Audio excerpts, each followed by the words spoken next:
Good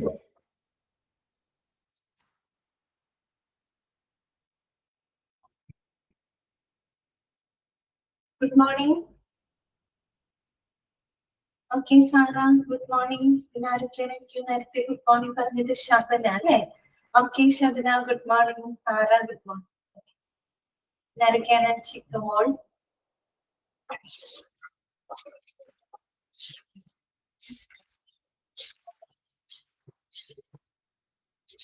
പഠിക്കുന്നുണ്ടോ എല്ലാവരും?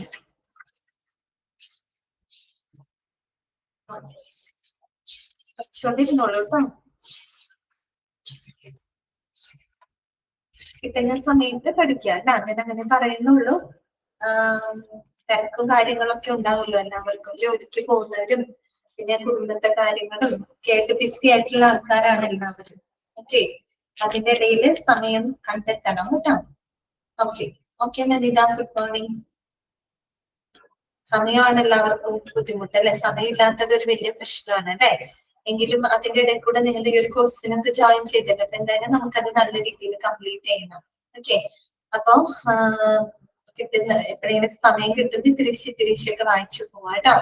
6 ചാപ്റ്ററേ ഉള്ളൂ നമുക്ക് പഠിക്കാനായിട്ട്. അതില് പേപ്പർ 3ഉം 4ഉം, പേപ്പർ 3ഉം 4ഉം കേട്ടോ. 3 സെപ്പറേറ്റ് ആണ്, 4 സെപ്പറേറ്റ് ആണ് കേട്ടോ. ഓക്കെ, ഞാൻ മെയിൻ എക്സാമിന്റെ കാര്യമാണ് പറയുന്നത്. ഇത് കഴിഞ്ഞാൽ നിങ്ങൾക്ക് ഇപ്പൊ ഇത് ടേമിന്റെ എക്സാം വരും കേട്ടോ. ടേം എക്സാം നിങ്ങൾക്ക് വരും കേട്ടോ. ഫെബ്രുവരി 9-നല്ലേ ഡേറ്റ് പറഞ്ഞേക്കുന്നത്? ഫെബ്രുവരി 9. ഓക്കെ, അപ്പൊ അതില് ടേം 2-ലെ ചാപ്റ്റേഴ്സ് കേട്ടോ. ടാലന്റ് മാനേജ്മെന്റ്, പിന്നെ എന്തായിരുന്നു എംപ്ലോയി ബെനിഫിറ്റ്സ്, ഗ്രീവൻസ്. ഓക്കെ, അതിൽ ടാലന്റ് മാനേജ്മെന്റും ഗ്രീവൻസും ആണ് ഞാൻ എടുത്തിട്ടുള്ളത്. അപ്പൊ ഗ്രീവൻസിൽ നമ്മൾ കഴിഞ്ഞ ദിവസങ്ങളിലൊക്കെ ആയിട്ട് എന്താണ് റിവിഷനൊക്കെ നടത്തിയിട്ടുണ്ട്. അപ്പൊ അതൊക്കെ നിങ്ങൾ പഠിച്ചുകൊണ്ടിരിക്കുക കേട്ടോ. ഇത് എത്ര മാർക്കാണ്? ഓക്കെ, 30 മാർക്കായിരിക്കും കേട്ടോ മെയിൻ എക്സാം. അതായത് ഓരോ പേപ്പർ വൈസ് ആയിട്ട് പേപ്പർ 3ഉം 4ഉം ഉണ്ട് കേട്ടോ. അതിൽ പേപ്പർ 3 സെപ്പറേറ്റ് ആണ്. പേപ്പർ 3 എന്ന് പറയുമ്പോൾ നിങ്ങളുടെ എത്രാമത്തെ ചാപ്റ്റർ ആണ്? 5ാമത്തെ ചാപ്റ്റർ ആണ് കേട്ടോ. പേപ്പർ 4 എന്ന് പറയുമ്പോൾ 6ാമത്തെ ചാപ്റ്റർ ഗ്രീവൻസ്, അത് മാത്രമായിട്ട് ഒരു ചാപ്റ്റർ ആണ് കേട്ടോ. ഓക്കെ, അതൊരു പേപ്പർ ആണ്. അപ്പൊ വലിയ ചാപ്റ്റേഴ്സ് ആണ് കേട്ടോ. അതൊക്കെ നന്നായിട്ട് പഠിക്കുക കേട്ടോ. അവിടെ സെക്ഷനും ഇതൊക്കെ എനിക്ക് തോന്നുന്നത് ഏകദേശം നിങ്ങൾ പഠിച്ചിട്ടുണ്ടെന്ന് തോന്നുന്നു. നമ്മൾ കുറെ ക്ലാസ്സുകളിലായിട്ട് അതിന്റെ റിവിഷനും കാര്യങ്ങളൊക്കെ ചെയ്തിട്ടുണ്ട്. ഇനി നിങ്ങൾ നല്ലപോലെ പഠിക്കാൻ നോക്കുക കേട്ടോ. സമയമൊക്കെ പിന്നെ ഞാൻ പറഞ്ഞല്ലോ, ഒന്നും ബൈഹാർട്ട് ചെയ്യേണ്ട കാര്യമൊന്നുമില്ല. അത് വായിക്കുന്ന സമയത്ത് നല്ലപോലെ മനസ്സിരുത്തി വായിക്കുക. ക്ലാസ് കേട്ടിട്ടുള്ളവർക്ക് അത് ക്ലിയർ ആവുമെന്ന് ഞാൻ വിചാരിക്കുന്നു. ഓക്കെ, അപ്പൊ അത് ഓരോ ഭാഗങ്ങൾ ആദ്യം നിങ്ങൾ ഒരു ദിവസം ഗ്രീവൻസ് മാത്രമാണ് എടുത്തത്. ഗ്രീവൻസ് ആ ഒരു ടോപ്പിക് മാത്രം നിങ്ങൾ ഒരു ദിവസം കവർ ചെയ്യുക. പിന്നത്തെ ദിവസം നമ്മൾ ഡിസിപ്ലിൻ പഠിക്കും. പിന്നെ എംപ്ലോയി സേഫ്റ്റിയും ഹെൽത്തും. അവിടെ എന്ന് പറയുമ്പോൾ നമുക്ക് കൂടുതലും സെക്ഷനുകളാണ് പഠിക്കാനായിട്ട്. ഓക്കെ, ഇതോടുകൂടി ആ ചാപ്റ്റർ കഴിഞ്ഞു. ആ രീതിയിൽ നിങ്ങൾ എങ്ങനെയാന്ന് വെച്ച് കഴിഞ്ഞാൽ അത് സെറ്റ് ചെയ്ത് പഠിക്കുക കേട്ടോ. ബാക്കിയുള്ള ചാപ്റ്റേഴ്സ് ഉണ്ടെന്ന് എനിക്കറിയാം, എങ്കിലും ഈ രീതിയിൽ ഫോളോ ചെയ്ത് പോവാം കേട്ടോ. നമുക്ക് ക്ലാസ്സിലേക്ക് കടക്കാം. കഴിഞ്ഞ ക്ലാസ്സിൽ നമ്മൾ ടാലന്റ് മാനേജ്മെന്റ് അല്ലെ 4th ചാപ്റ്ററിന്റെ ഒരു ക്വസ്റ്റ്യൻ ഡിസ്കഷൻ ഒക്കെയാണ് നമ്മൾ നടത്തിക്കൊണ്ടിരിക്കുന്നത്. അത് നമുക്ക് കണ്ടിന്യൂ ചെയ്യാം കേട്ടോ. ഓക്കെ അല്ലേ എല്ലാവരും? ഓക്കെ, അതേ സമയം കളയുന്നില്ല.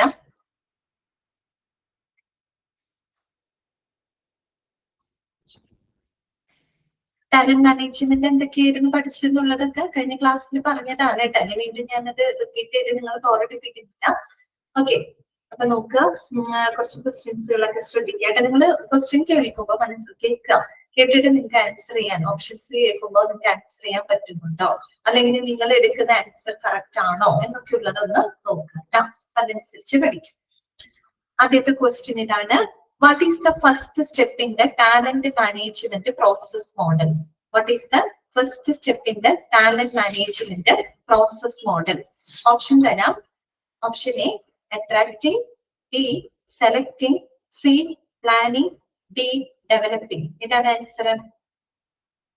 ഓക്കെ, കറക്റ്റ് ആണ് കേട്ടോ. മനിത, സാറ, ഓക്കെ, ചിക്കുമോൾ കറക്റ്റ് ആണ്.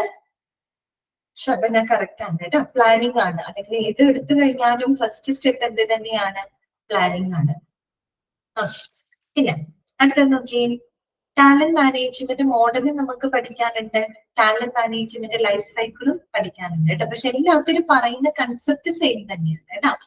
ഓക്കെ, അടുത്തത് Aligning rewards and recognition systems with the individual performance is a key part of which plan? അതായത് ടാലന്റ് മാനേജ്മെന്റ് ലൈഫ് സൈക്കിളിൽ നമ്മൾ കുറെ പ്ലാനുകൾ പറഞ്ഞു പോകുന്നുണ്ട് അല്ലെ. അതിനകത്ത് aligning rewards and recognition systems with individual performance is a key part of which plan? ഏതാണെന്ന് പറയാമോ നിങ്ങൾക്ക്? ഓക്കെ ശബ്ദ കറക്റ്റ് ആണ്. റിട്ടൻഷൻ പ്ലാൻ ആണ് അല്ലെ. റിട്ടൻഷൻ പ്ലാൻ ആണ് നമ്മൾ പഠിച്ചതാണ് അല്ലെ. ഓരോ പ്ലാനുകളും നമ്മൾ പഠിച്ചപ്പോ ഓരോ പ്ലാനുകളിലും എന്തൊക്കെയാണ് ചെയ്യുന്നത് അല്ലെ ലൈഫ് സൈക്കിളിൽ കണ്ടോ. ഓർഗനൈസേഷൻ പ്ലാനിൽ എന്ത് ചെയ്യുന്നു, റിക്രൂട്ട്മെന്റ് പ്ലാനിനകത്ത് എന്താണ് ചെയ്യുന്നത്, ഡെവലപ്മെന്റ് പ്ലാൻ, റീടെൻഷൻ പ്ലാനിലാണ് പറയുന്ന ഒരു കാര്യമാണ് അലൈൻസ് റിവാർഡ്സ് ആൻഡ് റെക്കഗ്നിഷൻ. നമ്മൾ അവർക്ക് പ്രതിഫലങ്ങളും അംഗീകാരങ്ങളും ഒക്കെ കൊടുത്തുകൊണ്ടാണ് നമ്മൾ അവരെന്ത് ചെയ്യുന്നത്, അവിടെ റീറ്റെയിൻ ചെയ്യുന്നത് അല്ലെ, നിലനിർത്തുന്നത്. ഓക്കെ, അതുപോലെ തന്നെ സർവേസ് എംപ്ലോയീസ് ഇത് വേണമെങ്കിലും തരാം കേട്ടോ, അതൊക്കെ വായിച്ചു നോക്കാം. അടുത്തത് നോക്കാം. The feedback loop in the talent management life cycle. The feedback loop in the talent management life cycle is designed to option A, only provide feedback to underperforming employees. Option B, capture relevant data throughout the employee life cycle to establish trends. Option C, give managers feedback on their personal lives. Option D, design the initial organizational plan. ഏതാണ് answer വരിക? Okay, correct ആണ് കേട്ടോ. Correct answer ആണ് പറയുന്നത് കേട്ടോ. Okay, Shabana, okay, Ramziya, Sara, Chikkumol, Vanitha, correct ആണ് കേട്ടോ. Answer D ആണ് അല്ലെ. Capture the relevant data throughout the employee life cycle to establish the trends. അതിൽ നോക്കിയാൽ കാണാൻ പറ്റും ഫീഡ്ബാക്ക് ലൂപ്പിൽ അല്ലെ. എന്താണ് ശരിക്കും ചെയ്യുന്നത്? Design A feedback system that input points throughout the employee life cycle. നമ്മളൊരു ജസ്റ്റ് ഒരു പീരീഡിൽ മാത്രമല്ല, ഒരു എംപ്ലോയി എത്രത്തോളം നാൾ അവിടെ വർക്ക് ചെയ്യുന്നു അവരുടെ ആ ഒരു ലൈഫ് സൈക്കിൾ മുഴുവനും നമ്മൾ അവരുടെ ഫീഡ്ബാക്ക് എടുക്കുകയാണ് അല്ലെ. And that captures relevant data. അതിനെ ബേസ് ചെയ്തുകൊണ്ട് establishes trends and provides managers and supervisors with usable data. അവരുടെ ആ ഒരു എംപ്ലോയി ലൈഫ് സൈക്കിളിൽ ത്രൂ ഔട്ട് നമ്മൾ എല്ലാ ഡാറ്റകളും കണക്ട് ചെയ്യുന്നു. അതിനനുസരിച്ച് നമ്മൾ ആ ട്രെൻഡുകൾ മനസ്സിലാക്കുന്നു. പിന്നെ എന്ത് ചെയ്യുന്നു? Provides managers and supervisors with usable data. Usable ഡാറ്റകൾ ഉപയോഗപ്പെടുത്തിക്കൊണ്ട് മാനേജേഴ്സിനും സൂപ്പർവൈസേഴ്സിനും ആ ഡാറ്റകൾ നമ്മൾ പ്രൊവൈഡ് ചെയ്യും. ഓക്കെ, അത് മാത്രമല്ല അവിടെ നടക്കുന്നത് determine the most common reasons employees leave. എംപ്ലോയീസുകൾ വിട്ടുപോകാനുള്ള കോമൺ റീസൺസുകൾ എന്താണെന്നുള്ളത് നമ്മൾ ഇവിടെ മനസ്സിലാക്കുന്നുണ്ട് അല്ലെ. അതുപോലെ build a database to identify and track the trends. അതായത് ഈ പറയുന്ന ഡാറ്റാ ബേസുകൾ നമ്മൾ ബിൽഡപ്പ് ചെയ്തെടുക്കണം. അതായത് അവിടെ പ്രവർത്തിക്കുന്ന ആളുകളുടെ പെർഫോമൻസിനെ സംബന്ധിച്ചാണെങ്കിലും എങ്ങനെയാണ് അവരുടെ പ്രോഗ്രസ് അല്ലെ, ഇതൊക്കെ അവർ ആ ഒരു ട്രാക്ക് കൃത്യമായിട്ട് ആ ഒരു ട്രെൻഡ് കൃത്യമായിട്ട് ട്രാക്ക് ചെയ്യാനും ഐഡന്റിഫൈ ചെയ്യുന്നതിന് വേണ്ടിയിട്ട് നമ്മൾ ഒരു ഡാറ്റാ ബേസ് ബിൽഡപ്പ് ചെയ്തെടുക്കുന്നു. പിന്നെന്താണ്? Provide individual managers or supervisors with detailed feedback on employees who leave their areas of responsibility അല്ലെ. അതുപോലെ തന്നെ ഓരോ എംപ്ലോയീസും അവരുടെ റെസ്പോൺസിബിലിറ്റിയിൽ നിന്നും വിട്ടുപോകുന്ന ചില എംപ്ലോയീസ് ഉണ്ടാവും അല്ലെ. അപ്പൊ അവരുടെയൊക്കെ കൃത്യമായിട്ടുള്ള ഡീറ്റെയിൽ ഫീഡ്ബാക്ക് എടുത്തുകൊണ്ട് നമ്മൾ അതനുസരിച്ചുള്ള വിവരങ്ങൾ മാനേജേഴ്സിന് സൂപ്പർവൈസേഴ്സിന് പ്രൊവൈഡ് ചെയ്യുന്നത്. ഇത്രയും കാര്യങ്ങളാണ് ഫീഡ്ബാക്ക് ലൂപ്പിനകത്ത് വരുന്നത് കേട്ടോ. ഇതിൽ ഏത് പോയിന്റുകൾ വേണമെങ്കിലും നമ്മളോട് ചോദിക്കും കേട്ടോ. ഏത് പ്ലാനിൽ വരുന്നതാണ് എന്ന് ചോദിച്ചു കഴിഞ്ഞാൽ നിങ്ങൾക്ക് അറിയാം കേട്ടോ. അതിനകത്ത് ഏഴ് സ്റ്റെപ്പുകളാണ് നമ്മൾ പഠിച്ചിട്ടുള്ളത് കേട്ടോ. ഓക്കെ, അടുത്ത ചോദ്യം ഇതാണ്. Which plan determines when a job type is no longer required and moves to eliminate it? താഴെ തന്നിരിക്കുന്ന ഏത് പ്ലാൻ ആണ് ഒരു ജോബ് ടൈപ്പ്, ഏതെങ്കിലും ഒരു പെർട്ടിക്കുലർ ജോബ് കൂടുതൽ ആവശ്യമില്ല അല്ലെങ്കിൽ അത് എലിമിനേറ്റ് ചെയ്യാമെന്ന് പറയുന്ന ആ ഒരു പ്ലാൻ, അങ്ങനെ നിർണ്ണയിക്കുന്ന ഡിറ്റർമിൻ ചെയ്യുന്ന പ്ലാൻ ഏതാണ് എന്നാണ് ചോദ്യം. Option A the development plan, option B retention plan, option C assessment plan, option D outplacement plan. ഏതാണ് answer? Okay, very good, correct ആണ് കേട്ടോ. എന്താണ്? ഔട്ട് പ്ലേസ്മെന്റ് പ്ലാൻ ആണ് അല്ലെ. ഔട്ട് പ്ലേസ്മെന്റ് പ്ലാനിലാണ് നമ്മൾ അത് തീരുമാനിക്കുന്നത് കേട്ടോ. ഓക്കെ. അപ്പോ നമ്മൾ ആ ഒരു ചാപ്റ്ററിന്റെ തുടക്ക ഭാഗങ്ങൾ ഉണ്ടല്ലോ, ആ ഒരു talent management process model, life cycle, ആ ഭാഗമാണ് നമുക്ക് കുറച്ച് ഒരു കൺഫ്യൂഷൻസും കാര്യങ്ങളൊക്കെ വരുന്ന ആ ഒരു ഭാഗത്താണ്. കുറെ പ്ലാനുകളും കുറെ എന്താ പറയാ സ്റ്റെപ്പുകളൊക്കെ വരുന്നുണ്ട്. കാര്യം കൺസെപ്റ്റ് സെയിം ആണ്, പക്ഷെ റീടെൻഷൻ പ്ലാൻ ഓരോന്നിലും എങ്ങനെയാണ് എന്താണെന്നൊക്കെ ഉള്ള ഒരു കൺഫ്യൂഷൻ. പിന്നെ വരുന്ന ഭാഗങ്ങൾ വലിയ കുഴപ്പമില്ല, പിന്നെ വരുന്ന ഭാഗങ്ങളൊക്കെ എളുപ്പമാണ് കേട്ടോ. ഓക്കെ, അടുത്ത ചോദ്യം ഇതാണ്. Temporarily shifting employees from one job to another to keep them engaged is known as. എന്താണ് അതിനെ പറയാ? Temporarily shifting employees from one job to another to keep them engaged is known as. Very good. മറ്റു പറഞ്ഞു job rotation. എന്താണ് correct? രക്ഷാബന correct ആണ്. ഇതെവിടെ നമ്മൾ പഠിച്ചിട്ടുണ്ട്? ട്രെയിനിങ് ആൻഡ് ഡെവലപ്മെന്റിന്റെ അർത്ഥം പഠിച്ചിട്ടുണ്ട് അല്ലെ? ജോബ് റൊട്ടേഷന്റെ കാര്യമൊക്കെ പറഞ്ഞത് ഓർമ്മയുണ്ടല്ലോ. നമ്മൾ ഒരു ജോലി ചെയ്യുമ്പോൾ നമ്മൾ അതിനെന്താ, ഒരു ജോലി തന്നെ നമ്മൾ സ്ഥിരമായിട്ട് ചെയ്ത് നോക്കി നമ്മൾ അതിൽ മാസ്റ്റർ ആയിട്ട് മാറും അല്ലെ? നമ്മൾ അത്രയും എക്സ്പീരിയൻസ്ഡ് ആയിട്ട് മാറും. പക്ഷെ നമ്മൾ ആ ഒരു ജോലിയിൽ നമ്മൾ എക്സ്പീരിയൻസ്ഡ് ആയിക്കൊണ്ടിരിക്കെ ആ എക്സ്പീരിയൻസ് ആകുമ്പോൾ നമ്മൾ അടുത്തൊരു ജോലിയിലോട്ട് നമ്മൾ ശരിക്കും ഷിഫ്റ്റ് ചെയ്യാണ്, ട്രാൻസ്ഫർ ചെയ്യാണ്. ഇനിയും നമ്മൾ ആ ഒരു പുതിയ ജോലിയിൽ നമ്മൾ പഠിക്കുന്നു, അതിൽ നിന്ന് ഒരുപാട് സ്കിൽ നോളജ് നമ്മൾ അക്വയർ ചെയ്യുന്നു. അങ്ങനെ വീണ്ടും അതിൽ നമ്മൾ എക്സ്പീരിയൻസ്ഡ് ആവുമ്പോൾ അടുത്തൊരു ജോലിയിലേക്ക് നമ്മൾ ട്രാൻസ്ഫർ ചെയ്യുന്നു. ലൈക്ക് പ്രൊമോഷൻ ഒക്കെ പോലെ നമ്മൾ പോയിക്കൊണ്ടിരിക്കുന്നു അല്ലെ? അപ്പം അങ്ങനെ പോകുമ്പോഴത്തെ ഗുണം എന്താണ് നമ്മൾ പറഞ്ഞത്?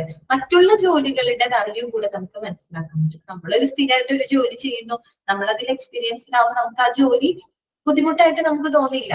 അത് മാത്രമല്ല മറ്റുള്ള ജോലികൾ ചെയ്യുന്നതിന്റെ ബുദ്ധിമുട്ടും മനസ്സിലാവില്ല, അതിന്റെ കാര്യങ്ങളും നമുക്ക് മനസ്സിലാവില്ല. അവരെ നമ്മൾ ചിലപ്പോൾ വാല്യൂ ചെയ്തൊന്നും വരെ വരില്ല അല്ലെ? പക്ഷെ ഇങ്ങനെ നമ്മൾ ജോബ് റൊട്ടേഷൻ നടത്തുന്നത് ഒരു ഗുണം എന്താണ്? നമുക്ക് എല്ലാ ഫീൽഡിലുമുള്ള ജോലിയെ പറ്റി നമുക്ക് മനസ്സിലാക്കാൻ പറ്റും. അതുകൊണ്ട് തന്നെ നമുക്ക് മറ്റുള്ള ആളുകളെ റെസ്പെക്ട് ചെയ്യാൻ നമ്മൾ അതിലൂടെ പഠിക്കും അല്ലെ? മറ്റൊരാളുടെ ജോലി ഏത് നിസ്സാരമാണെന്ന് നമ്മൾ ചിലപ്പോൾ ചിന്തിക്കുന്നത് വെറുതെ ആയിരിക്കും. അപ്പൊ ആ ജോലി നമ്മൾ ചെയ്യുമ്പോഴാവും നമുക്ക് അതിന്റെ ബുദ്ധിമുട്ട് മനസ്സിലാവുന്നതും അതിന് ഇത്രയേറെ വാല്യൂ ഉണ്ടെന്ന് നമുക്ക് അപ്പോഴായിരിക്കും മനസ്സിലാവും അല്ലെ? ഓക്കെ, അപ്പൊ അതൊക്കെ അതിന്റെ ബെനിഫിറ്റ്സ് ആയിട്ട് നമ്മൾ പഠിച്ച കാര്യങ്ങളാണ്. ഇവിടെ വന്നത് കൊണ്ട് ഞാൻ ജസ്റ്റ് ഓർമ്മപ്പെടുത്തിന് മാത്രം കേട്ടോ. ഓക്കെ, ക്ലിയർ ആണ്. അടുത്തത് പിന്നെ നമ്മൾ അവിടെ പഠിച്ച വേറെ കുറച്ച് കാര്യങ്ങളാണ് ടാലന്റ് മാനേജ്മെന്റ് ഇനീഷ്യേറ്റീവ്സ് അല്ലെ? നമ്മൾ ഒരു എംപ്ലോയിയുടെ ടാലന്റുകള് നല്ല രീതിയിൽ ഡെവലപ്പ് ചെയ്ത് കൊണ്ടുവരുന്നതിനായിട്ട് നമുക്ക് നടത്താവുന്ന കാര്യങ്ങൾ എന്തൊക്കെയാണ് അല്ലെ? എന്തൊക്കെയായിരുന്നു ടാലന്റ് മാനേജ്മെന്റ് ഇനീഷ്യേറ്റീവ്സിൽ നമ്മൾ പറഞ്ഞ പോയിന്റുകള്? മെയിൻറ്റെയിനിങ് ഇൻഡിവിജ്വൽ ഐഡന്റിറ്റി അല്ലെ?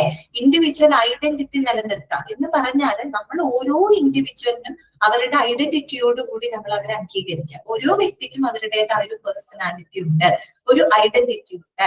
അതിനെ നമ്മൾ ഇപ്പോഴും എന്ത് ചെയ്തിരിക്കണം? വാല്യൂ ചെയ്തിരിക്കണം. അതാണ് മെയിൻ. അതായത് ചുരുക്കി പറഞ്ഞ എന്താണ്? അവരെ നമ്മൾ അംഗീകരിക്കുന്നതിന് തുല്യാണ് അല്ലെ? Maintaining individual identity. പിന്നെ റെക്കഗ്നീഷൻ ആൻഡ് റിവാർഡ് അല്ലെ? റെക്കഗ്നീഷൻസിലൂടെയും റിവാർഡിലൂടെയും നമുക്ക് ഒരു വ്യക്തിയെ ശരിക്കും എന്ത് ചെയ്യാൻ പറ്റും? ഡെവലപ്പ് ചെയ്ത് അവരുടെ ടാലന്റ് നമുക്ക് കൊണ്ടുവരാൻ പറ്റും അല്ലെ? ഒരു ടാലന്റഡ് ആയിട്ടുള്ള ഒരാള് അദ്ദേഹം ഒരുപാട് കാര്യങ്ങൾ കോൺട്രിബ്യൂഷൻസ് ചെയ്യുമ്പോൾ നമ്മൾ അതിനെ മാനിക്കുന്നില്ല, അല്ലെങ്കിൽ അവർക്ക് വേണ്ടത്ര പ്രതിഫലം കൊടുക്കുന്നില്ല, അവർക്കൊരു അംഗീകാരം കൊടുക്കാതെ വന്നു കഴിഞ്ഞാൽ സ്വാഭാവികമായിട്ട് അവര് വളരാൻ ചാൻസ് ഉണ്ടോ? ഇല്ല. നമ്മൾ ഇപ്പോഴൊരു മോട്ടിവേഷനും കൂടെ വേണം അല്ലെ? അപ്പൊ അവർക്ക് നല്ല നല്ല റെക്കഗ്നീഷൻസ്, റിവാർഡ്സ് കൊടുക്കുക അല്ലെ? പിന്നെ പ്രൊവൈഡിങ് ഓപ്പർച്യൂണിറ്റീസ്, അവർക്ക് നല്ല അവസരങ്ങൾ കൊടുക്കുക. അതുപോലെ role design, job rotation, training and development, succession planning, futuristic ആയിട്ട് അവരെ നമ്മൾ ഒരു ഫ്യൂച്ചറിസ്റ്റിക് ആയിട്ടുള്ള പുതിയൊരു റോളിലോട്ട് അവരെ നമുക്ക് പാകപ്പെടുത്തിയെടുക്കാൻ പറ്റുന്ന രീതിയിലുള്ള അതാണ് സക്സഷൻ പ്ലാനിങ് എന്നതുകൊണ്ട് ഉദ്ദേശിക്കുന്നത് കേട്ടോ.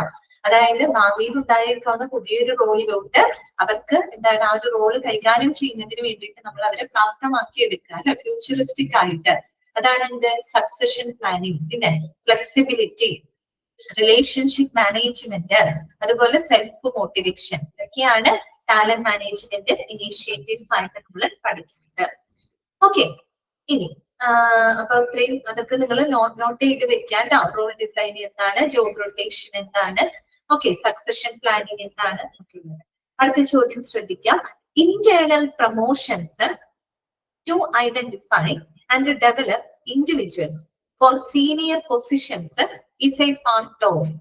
ചോദ്യം ശ്രദ്ധിക്കാം. Internal promotions to identify and develop individuals for senior positions is part of. Option A, job rotation. Option B, succession planning. Option C, flexibility. Option D, self motivation. എന്താണ് ആൻസർ വരിക? Internal promotion. Option B succession planning അല്ലെ. Retention എന്ന് പറയുന്നത് അത് നമ്മൾ talent management life സൈക്കിളുമായിട്ട് ബന്ധപ്പെട്ട് പറഞ്ഞതാണ് കേട്ടോ. ഓക്കെ, ഇവിടെ നമ്മൾ ഓപ്ഷൻ, നിങ്ങൾ ഇപ്പൊ ഇങ്ങനെ പെട്ടെന്ന് ക്വസ്റ്റ്യൻ കേട്ടത് കാരണം കൊണ്ടാണ് നിങ്ങൾ കൺഫ്യൂസ്ഡ് ആയി. പക്ഷെ ഓപ്ഷൻ കാണുമ്പോൾ നിങ്ങൾക്ക് മനസ്സിലാവും അല്ലെ. ഇന്റേണൽ പ്രൊമോഷൻസ് നോക്കൂ, ഇവിടെ പറയുന്നുണ്ട് succession planning. Internal promotions helps identify and develop an individual that is A part of എന്ന് പറയുന്നത് അത് റിട്ടൻഷൻ ആണ്. ശരിയാണത്, റിട്ടൻഷൻ ഭാഗം തന്നെയാണ്. പക്ഷെ നമ്മുടെ ഓപ്ഷൻസിൽ ഏതൊക്കെയായിരുന്നു? Job rotation, succession planning, flexibility, self motivation. So answer D ആണ് കേട്ടോ, സക്സഷൻ പ്ലാനിങ്. ഓക്കെ, പിന്നെ നമ്മൾ പഠിച്ചൊരു കൺസെപ്റ്റ് ആണ് എന്ത്? Compensation management. കോമ്പൻസേഷൻ എന്ന വാക്ക് പൊതുവെ നമ്മുടെ മനസ്സിൽ കേൾക്കുമ്പോൾ ഒരു നഷ്ടപരിഹാരം എന്നുള്ള രീതിയിലാണ് നമ്മൾ ചിന്തിക്കുക. പക്ഷെ നമ്മൾ HR പഠിച്ചു കഴിയുമ്പോൾ നമുക്കറിയാം കോമ്പൻസേഷൻ എന്ന് പറഞ്ഞു കഴിഞ്ഞാൽ ശരിക്കും എന്താണ്? It is the total rewards package ആണ് അല്ലെ, that is offers to the employees അല്ലെ in exchange of their work. നമ്മളൊരു എംപ്ലോയി ചെയ്യുന്ന ജോലിക്ക് അവർക്ക് നമ്മൾ കൊടുക്കുന്ന ആ ഒരു പ്രതിഫലമാണ് എന്ത് ശരിക്കും കോമ്പൻസേഷൻ എന്നതുകൊണ്ട് ഉദ്ദേശിക്കുന്നത് അല്ലെ. ഒരു കോമ്പൻസേഷൻ എന്ന് പറയുമ്പോൾ അതിൽ എന്തൊക്കെ കാര്യങ്ങൾ ഉണ്ടായിരിക്കും? സാലറി ഉണ്ടാവും, മറ്റു ബെനിഫിറ്റ്സ് ഉണ്ടാവും, ഇൻസെന്റീവ്സ് ഉണ്ടായിരിക്കും അല്ലെ, പ്ലേസ്മെന്റ്സും ഇതെല്ലാം പ്രൊമോഷൻസും ഇതൊക്കെ ഇതിന്റെ ഭാഗമാണ്, കോമ്പൻസേഷന്റെ ഭാഗമാണ് അല്ലെ. കോമ്പൻസേഷൻ എന്ന് പറയുന്നത് മോണിറ്ററി ആയിട്ടുള്ള കോമ്പൻസേഷൻസ് ഉണ്ട്, നോൺ മോണിറ്ററി ആയിട്ടുള്ള കോമ്പൻസേഷൻ ഉണ്ട് അല്ലെ. പണമായിട്ടും നമുക്ക് കൊടുക്കാം, പണമല്ലാത്ത രീതിയിൽ നമ്മൾ കൊടുക്കുന്നതൊക്കെ എന്തിൽ വരുന്നതാണ്? കോമ്പൻസേഷൻ അകത്ത് വരുന്നതാണ്. ഓക്കെ, അപ്പൊ അവിടെ കൃത്യമായിട്ട് അവിടെ ഒരു ഡെഫിനിഷൻ പറയുന്നുണ്ട്. Compensation management refers to the establishment and implementation of sound policies, programs and practices of employee compensation. Okay, പിന്നെ അതിന്റെ ഡെഫിനേഷൻ, അതിന്റെ ഡെഫിനേഷൻ നമുക്ക് പഠിക്കാനുള്ളത് കാസിയോ കേട്ടോ. 1995 അക്കോർഡിംഗ് ടു കാസിയോ അദ്ദേഹം എങ്ങനെയാണത് പറഞ്ഞത്? Compensation includes direct cash payment and the indirect payments in the form of employees' benefits and incentives to motivate employees to strive for higher levels of productivity. എന്നാണ് ആര് പറഞ്ഞത്? Casio പറഞ്ഞത്. അതായത് ഒരു എംപ്ലോയിനെ ഏറ്റവും നല്ല ഒരു പ്രൊഡക്ടിവിറ്റിയിലോട്ട്, അവരുടെ ഏറ്റവും നല്ലൊരു ഉത്പാദനക്ഷമതയിലോട്ട്, അവരുടെ കഴിവിന്റെ ഉത്പാദനക്ഷമതയിലോട്ട് അവർ ഉയർത്തിക്കൊണ്ടുവരുന്നതിന് വേണ്ടിയിട്ട് ബെനിഫിറ്റ്സിന്റെയും ഇൻസെന്റീവ്സിന്റെ ഒക്കെ രൂപത്തില് നമ്മൾ കൊടുക്കുന്ന ഡയറക്റ്റ് ക്യാഷ് പേയ്മെന്റ്സും ഇൻഡയറക്റ്റ് പേയ്മെന്റ്സും എല്ലാം ഉൾപ്പെടുന്നതാണ് ഇത് കോമ്പൻസേഷൻ എന്നതുകൊണ്ട് ഉദ്ദേശിക്കുന്നത്. ഇതാരുടെ ഡെഫിനേഷൻ ആണ്? കാസിയോന്റെ ഡെഫിനേഷൻ ആണ്. അപ്പൊ ഭാഗ്യവശാൽ നിങ്ങൾക്ക് ഒരേ ഒരാളുടെ ഡെഫിനേഷൻ അതിനകത്ത് പഠിക്കാനുള്ളൂ കേട്ടോ. കോമ്പൻസേഷനുമായിട്ട് ബന്ധപ്പെട്ട് നിങ്ങൾക്ക് ആകെ ഒരേ ഒരാളുടെ ഡെഫിനേഷനെ വരുന്നുള്ളൂ, അത് കാസിയോന്റെ ഡെഫിനേഷൻ ആണ്. അപ്പൊ അതുകൊണ്ട് തെറ്റാൻ ചാൻസ് ഇല്ല കേട്ടോ. ഗ്രീവൻസ് എന്ന് പറയുന്ന ചാപ്റ്ററിലാണ് ഓരോന്നിനും ഈ രണ്ടു പേരുടെയൊക്കെ വീതം ഡെഫിനേഷൻസ് നിങ്ങൾക്ക് പഠിക്കാനായിട്ടുള്ളത് കേട്ടോ.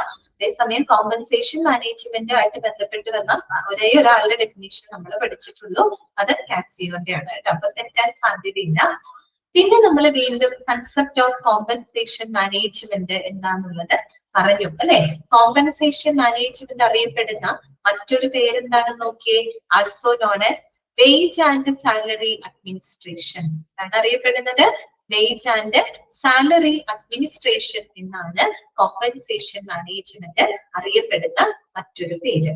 ഓക്കെ, അതുപോലെ തന്നെ അത് മാത്രമല്ല കേട്ടോ, റെമ്യൂണറേഷൻ മാനേജ്മെന്റ്, റിവാർഡ് മാനേജ്മെന്റ്, ഇതെല്ലാം 3 പേരുകൾ നിങ്ങൾ പഠിച്ചു വെക്കുക കേട്ടോ. കോമ്പൻസേഷൻ മാനേജ്മെന്റ് പറയുന്ന മറ്റു പേരുകൾ ഏതൊക്കെയാണ്? Wage and salary administration, remuneration management, reward management എന്നുള്ള പേരുകളിലൊക്കെ ഇത് അറിയപ്പെടുന്നു. Okay, it is concerned with the designing and implementing a total compensation package. ഇനി നിങ്ങൾ പഠിക്കുന്ന മറ്റൊരു കാര്യമാണ് traditional concept of wage and salary administration. എങ്ങനെയായിരുന്നു പണ്ടത്തെ ഒരു കോമ്പൻസേഷൻ മാനേജ്മെന്റ് ഇന്നത്തെ കോമ്പൻസേഷൻ മാനേജ്മെന്റ് തമ്മിലുള്ള ആ ഒരു വ്യത്യാസം എന്താണെന്നുള്ളത് നമ്മൾ പറഞ്ഞു പോകുന്നുണ്ട് അല്ലെ. പണ്ടത്തെ ഒരു traditional concept of wage and salary administration എന്ന് പറഞ്ഞാൽ തികച്ചും എന്തിന് മാത്രം ഊന്നൽ കൊടുക്കുന്നതായിരുന്നു? That is emphasized on only determination of wage and salary structures in organizational settings. അല്ലെ, വെറും എന്തിൽ മാത്രം ഫോക്കസ് ചെയ്തിരുന്നു? അതായത് എംപ്ലോയീസിന് നമ്മൾ കൊടുക്കുന്ന വേജ് ആൻഡ് സാലറി സ്ട്രക്ചേഴ്സിന് മാത്രം എന്താണ് ഊന്നൽ കൊടുത്തുകൊണ്ടുള്ള ഒന്നായിരുന്നു പണ്ടത്തെ ഒരു ട്രഡീഷണൽ കൺസെപ്റ്റ്. എന്ന് വെച്ചാൽ വേറെ ഒന്നും അതിനെ പറ്റി ചിന്തിക്കാം. ഒരു ജോലി ചെയ്താൽ അവർക്ക് ഒരു കൂലി കൊടുക്കാം, അല്ലെങ്കിൽ ഒരു വേജ്, അല്ലെങ്കിൽ ഇത്ര എമൗണ്ട് സാലറി. ആ ഒരു കൺസെപ്റ്റിൽ മാത്രം ഒതുങ്ങി നിൽക്കുന്നതായിരുന്നു ഒരു traditional concept of compensation management. അതായത് തികച്ചും എന്ത് മാത്രമായിരുന്നു? മോണിറ്ററി ബെനിഫിറ്റ്സിന് മാത്രമേ അവിടെ ഫോക്കസ് ചെയ്തിരുന്നു. ചെയ്യുന്ന ജോലിക്ക് ഒരു വേജ് കൊടുക്കുക, ഒരു വേതനം കൊടുക്കുക, അല്ലെങ്കിൽ ഒരു സാലറി കൊടുക്കുക എന്നുള്ളത് മാത്രമായിരുന്നു ട്രഡീഷണൽ കൺസെപ്റ്റ്. ഇത് മനസ്സിലാക്കണം കേട്ടോ. പിന്നീട് കാലങ്ങൾ കഴിഞ്ഞു കഴിഞ്ഞപ്പോഴ് എന്തിനായി? many more forms of compensation entered the business field, which necessitated to take wage and salary administration in a comprehensive way with a suitable change in its nomenclature. അതിന്റെ പേരിൽ തന്നെ വ്യത്യാസം വരുന്ന രീതിയിൽ വളരെയധികം കോംപ്രിഹെൻസീവ്, കുറച്ചുകൂടെ സമഗ്രമായിട്ട് എന്ന് പറയുമ്പോൾ എന്താണ് ഉദ്ദേശിക്കുന്നത്? മോണിറ്ററി ബെനിഫിറ്റ്സ് മാത്രമല്ല, നോൺ മോണിറ്ററി ആയിട്ടുള്ള ബെനിഫിറ്റ്സും കൂടി ഉൾപ്പെടുന്ന രീതിയിലായി മാറി. അതായത് ബോണസുകൾ കൊടുക്കുക, അല്ലെങ്കിൽ അവർക്ക് എന്താണ് മറ്റുള്ള നല്ല വർക്കിംഗ് അവേഴ്സ് കൊടുക്കുക, നല്ലൊരു വർക്കിംഗ് അറ്റ്മോസ്ഫിയർ പ്രൊവൈഡ് ചെയ്യുക. അതൊക്കെ പണമായിട്ട് നമ്മൾ കൊടുക്കുന്ന ആനുകൂല്യങ്ങളല്ല, അല്ലാതെ കൊടുക്കുന്നതാണ്. ഹെൽത്ത് ഇൻഷുറൻസ് കവറേജ് കൊടുക്കാം, അല്ലെങ്കിൽ ഇപ്പൊ ഒരു ജിമ്മിൽ മെമ്പർഷിപ്പ് കൊടുക്കാം, അല്ലെങ്കിൽ അവർക്ക് ടൂറിനുള്ള ഒരു ഇത് കൊടുക്കാം. ഇതൊക്കെ എന്താണ്? അല്ലെങ്കിൽ അവരുടെ ഫാമിലി മെമ്പേഴ്സിന്റെ കുട്ടികൾക്ക് ആവശ്യമായിട്ടുള്ള വിദ്യാഭ്യാസ ചെലവുകൾ കൊടുക്കാം, കമ്പനി കാറ് കൊടുക്കുക, അല്ലെ? ഇതൊക്കെ എന്താണ്? നോൺ മോണിറ്ററി ബെനിഫിറ്റ്സ് ആണ്. ആ ഒരു തലത്തിലോട്ട് എന്ത് മാറി എന്ന് പറയുന്നത് കോമ്പൻസേഷൻ മാനേജ്മെന്റ് അഥവാ വേജ് ആൻഡ് സാലറി അഡ്മിനിസ്ട്രേഷൻ മാറി എന്നാണ് നമ്മൾ പറയുന്നത്. അപ്പൊ പണ്ടത്തെ കൺസെപ്റ്റ് എന്തായിരുന്നു, ഇന്നത്തെ കൺസെപ്റ്റ് എന്തായിരുന്നു എന്നുള്ളത് കൃത്യമായിട്ട് നിങ്ങൾ മനസ്സിലാക്കി വെക്കുക കേട്ടോ. പിന്നെ നമ്മൾ പഠിച്ചത് കോമ്പൻസേഷൻ മാനേജ്മെന്റിന്റെ പ്രാധാന്യമാണ്, അതിന്റെ സിഗ്നിഫിക്കൻസ് എത്രത്തോളം. കുറെ പോയിന്റുകൾ അവിടെ കൊടുത്തിട്ടുണ്ട് കേട്ടോ. ആ പോയിന്റുകളൊക്കെ നിങ്ങൾ നല്ലപോലെ വായിച്ച് മനസ്സിലാക്കണം. അത് നമ്മൾ ക്ലാസ്സിൽ കൃത്യമായിട്ട് പറഞ്ഞിട്ടുണ്ടായിരുന്നു, വീണ്ടും അത് പറയുന്നില്ല. പിന്നെ നമ്മൾ പറഞ്ഞത് കോമ്പൻസേഷൻ മാനേജ്മെന്റിന്റെ പ്രധാനപ്പെട്ട ചില കമ്പോണൻസുകളാണ്, അല്ലെ? അതിൽ വരുന്ന കമ്പോണൻസുകൾ ഏതൊക്കെയാണ് നോക്കിയേ? Wage or salary. വേജും വ്യത്യാസമുണ്ട്, സാലറിയും വ്യത്യാസമുണ്ട് കേട്ടോ. അതിൽ നിന്നൊക്കെ ക്വസ്റ്റ്യൻസ് ചോദിക്കാൻ പറ്റുന്ന ഭാഗങ്ങളാണ് വേജ് ഓർ സാലറി. പിന്നെ dearness and other allowance, DA എന്ന് നമ്മൾ പറയില്ലേ, ഡിയർനെസ് അലവൻസ്, അതുപോലെ ഇൻസെന്റീവ്സ്. നാലാമത്തത് ഫ്രിഞ്ച് ബെനിഫിറ്റ്സ് ആൻഡ് പെർക്വിസൈറ്റ്സ് കേട്ടോ. അന്ന് ഞാൻ ജസ്റ്റ് പറഞ്ഞിട്ടുണ്ടായിരുന്നു, നമ്മൾ പൊതുവെ വേജ് എന്നൊക്കെ നമ്മൾ പറയുന്നത് കൂലിപ്പണിക്കാര്, ആ ഒരു അങ്ങനെയുള്ള ആളുകൾക്ക്, നോൺ ഒഫീഷ്യൽ എന്നൊക്കെ നമ്മൾ പറയില്ലേ, അങ്ങനെയുള്ള ആളുകൾക്കാണ് നമ്മൾ വേജ് എന്ന് പറയുന്ന ഒരു ടേം നമ്മൾ ഉപയോഗിക്കുക. അതേസമയം നമ്മൾ സാലറീഡ് ജോബ്, സാലറി എന്നൊക്കെ പറയുമ്പോൾ കൂടുതലും ഒഫീഷ്യൽ ജോലികളിൽ, ഓഫീസ് വർക്കുകൾ, ഒഫീഷ്യൽ ആയിട്ടുള്ള ജോലികൾക്കൊക്കെയാണ് നമ്മൾ ആ ഒരു ടേം ഉപയോഗിക്കുക. രണ്ടും എന്ത് തന്നെയാണ്? പ്രതിഫലം തന്നെയാണ് ഉദ്ദേശിക്കുന്നത്. ഓക്കെ, അപ്പൊ വേജ് എന്തായിരുന്നു? വേജും സാലറിയും അല്ലെ? വേജ് തന്നെ നമ്മൾ 3 ടൈപ്പ് അതിനകത്ത് പഠിച്ചു അല്ലെ? അപ്പൊ എന്താണ് wage? The term wage refers to the remuneration paid to the workers appointed on hourly, daily or weekly basis in return of the service rendered. അല്ലെ? ഒരു എംപ്ലോയി ചെയ്യുന്ന സേവനങ്ങൾക്ക് നമ്മളൊരു മണിക്കൂർ, അല്ലെങ്കിൽ ഒരു ദിവസം, അല്ലെങ്കിൽ ഒരു ആഴ്ചയുടെ അടിസ്ഥാനത്തിൽ, അതാണ് വ്യത്യാസം. സാലറി എന്ന് പറയുന്നത് എന്താ? മന്ത്ലി ആണ് നമ്മൾ കൊടുക്കുന്നത്, അല്ലെ? വേജ് എന്ന് പറയുമ്പോൾ നമ്മൾ ഇത്ര മണിക്കൂർ ജോലി, അല്ലെ? അതായത് ആ ഒരു അവർലി ആയിട്ട്, അല്ലെങ്കിൽ ഡെയിലി ആയിട്ട്, വീക്കിലി ആയിട്ട് നമ്മൾ ഒരു വ്യക്തിക്ക്, ഒരു എംപ്ലോയിക്ക് അവർ ചെയ്യുന്ന സേവനത്തിന് കൊടുക്കുന്ന ഒരു പ്രതിഫലം ഉണ്ടല്ലോ, ദാറ്റ് ഈസ് കോൾഡ് വേജ്. അതിനെയാണ് നമ്മൾ വേജ് എന്ന് പറയുന്നത്. പിന്നെ മാത്രമല്ല, ഈ വേജ് എന്ന് പറയുമ്പോൾ എന്തൊക്കെ കാര്യങ്ങൾ ഡിപ്പെൻഡ് ചെയ്യുന്നുണ്ട്? Physical and mental requirements of the job, അല്ലെ? അതായത് ഓരോ ജോലിയുടെയും ശാരീരികമായിട്ടും മാനസികമായിട്ടുള്ള റിക്വയർമെന്റ്സിന് അനുസരിച്ചിട്ടാണ് നമ്മൾ വേജ് തീരുമാനിക്കുന്നത്. അറിയാലോ, ചില ജോലികൾക്ക് ശാരീരികമായിട്ട് അധ്വാനം കൂടുതലുള്ള ജോലികൾക്ക് വേജ് കൂടുതലായിരിക്കും, അല്ലെ? വേജ് കൂടുതലായിരിക്കും. ചിലതിന് അപ്പൊ ഓരോന്നിനും വ്യത്യാസമുണ്ട്, അല്ലെ? ഇപ്പൊ നമ്മൾ പറയില്ല, ഇപ്പൊ കൂലിപ്പണിക്കാരായിട്ടുള്ള ആളുകൾക്ക് ഒരു ദിവസം 1000 രൂപയാണ് കൂലി കൊടുക്കുന്നത്, അല്ലെ? കാര്യം എന്താണ്? കാര്യം എന്തുകൊണ്ടാ? ചെയ്യുന്ന ജോലിക്ക് ഫിസിക്കൽ എന്താണ് എഫർട്ട് കൂടുതലാണ്, അങ്ങനെ ഒരു ജോലിയാണ് അവർ ചെയ്യുന്നത്, അല്ലെ? ഇനി മറ്റു ചില ജോലികൾക്ക് മെന്റൽ റിക്വയർമെന്റ്സ് ആയിരിക്കും ആവശ്യം, മാനസികമായിട്ടുള്ള ഒരു ടെൻഷനൊക്കെ കൂടുതലുള്ള ജോലികളുണ്ട്, അല്ലെ? അപ്പൊ അതിനനുസരിച്ച് വേജിന് വ്യത്യാസം വരും. ഓക്കെ, അതാണ്, അതൊന്ന് മനസ്സിലാക്കുക. പിന്നെ വേജ് നമ്മൾ 3 ടൈപ്പാണ്, അത് ഇമ്പോർട്ടന്റ് ആണ് കേട്ടോ, വളരെ ഇമ്പോർട്ടന്റ് ആണ്. Minimum wage, fair wage, living wage കേട്ടോ. മിനിമം വേജ് എന്ന് പറഞ്ഞാൽ നമ്മൾ പറഞ്ഞ ഒരു വ്യക്തിയുടെ ഏറ്റവും അടിസ്ഥാന ആവശ്യങ്ങൾ നിറവേറ്റുന്നതിന് വേണ്ടിയിട്ട് പര്യാപ്തമായിട്ടുള്ള വേജ് ഏതാണോ അതാണ് എന്ത് മിനിമം വേജ് എന്ന് പറയുന്നത്. അവിടെ കൃത്യമായിട്ട് അത് പറയുന്നുണ്ട്. It is that wage which is sufficient to meet the basic need of a worker and his family.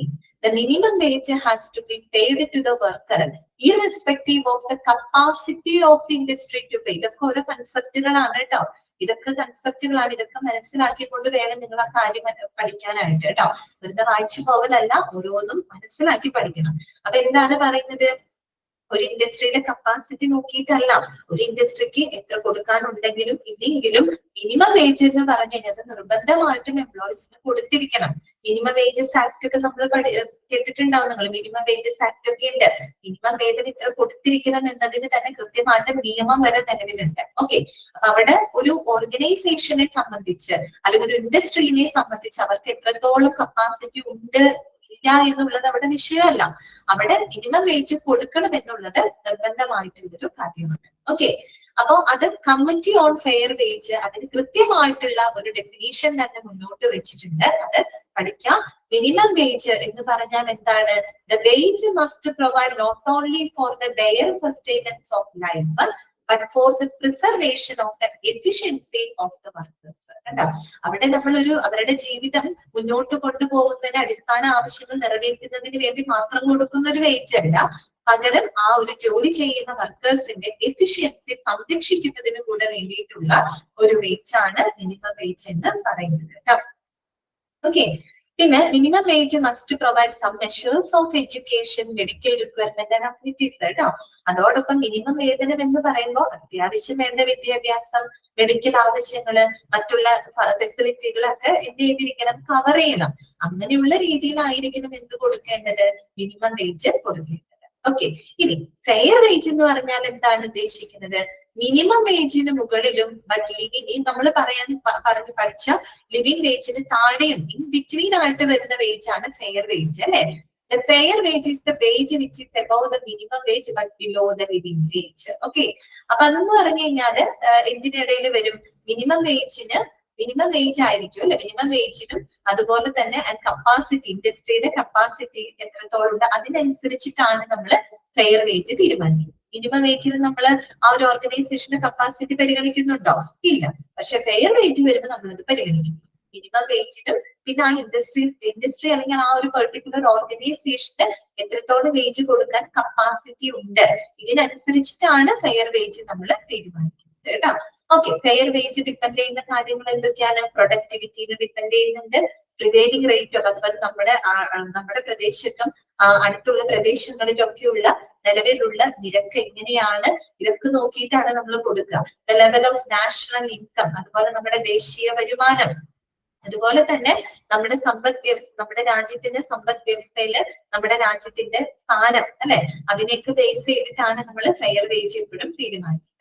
Living wage എന്ന് പറയുമ്പോൾ ആ പേര് സൂചിപ്പിക്കുന്നത് പോലെ it is that wage that provide some of the comforts of life. നമ്മുടെ ലൈഫിന്റെ അത്യാവശ്യം വേണ്ട കംഫർട്ട്സുകളൊക്കെ സാറ്റിസ്ഫൈ ചെയ്യുന്ന മീറ്റ് ചെയ്യുന്ന വേജ് ആണ് എന്ത്? ലിവിംഗ് വേജ് എന്ന് പറയുന്നത്. അത് അത്യാവശ്യം കുറച്ചുകൂടെ ടൗണിൽ നിൽക്കുന്ന ഒരു വേജ് ആണ്. ആ വേജ് എന്ന് പറഞ്ഞു കഴിഞ്ഞാല് എന്താണ്? ശരിക്കും പറഞ്ഞു കഴിഞ്ഞാല് ഒരു വ്യക്തിക്ക് സ്വയം വളരാനും അവരുടെ കുടുംബത്തിന്റെയും കൂടെ ആവശ്യങ്ങൾ നിറവേറ്റുന്ന തരത്തിൽ അത്യാവശ്യം അവർക്ക് വേണ്ട, അവരുടെ കുഞ്ഞുങ്ങൾക്ക് വേണ്ട വിദ്യാഭ്യാസം, അവർക്ക് വേണ്ട മെഡിക്കൽ ആനുകൂല്യങ്ങള്, മറ്റുള്ള എല്ലാ സാമൂഹികമായിട്ടുള്ള ആവശ്യങ്ങളും ഇതെല്ലാം തന്നെ നിറവേറ്റുന്ന തരത്തില് പ്രത്യേകിച്ച് അവർക്കൊരു കവറേജും കൂടെ കൊടുക്കുന്നുണ്ട് അല്ലെ. അവർക്കൊരു പ്രായം ചെല്ലുന്ന സമയത്ത് അവരുടെ ലൈഫിനെ പ്രൊട്ടക്ട് ചെയ്യുന്നതിന് വേണ്ടിയിട്ടുള്ള ആ ഒരു പരിഗണന അല്ലെങ്കിൽ ആ ഒരു പ്രിവിലേജ് കൂടെ ഉൾപ്പെടുത്തിക്കൊണ്ട് കുറെ കൂടെ ലൈഫിന്റെ കംഫർട്ട്സ് പ്രൊവൈഡ് ചെയ്യുന്ന വേജ് ആണ് എന്ത്? ലിവിംഗ് വേജ് എന്ന് പറയുന്നത്. അപ്പൊ പഠിച്ചു വെക്കണം കേട്ടോ. Minimum wage, fair wage, living wage കേട്ടോ. ഈ 3 വേജസ് ഇമ്പോർട്ടന്റ് ആണ്. പിന്നെ സാലറി എന്ന് പറയുന്നത് എന്താണ്?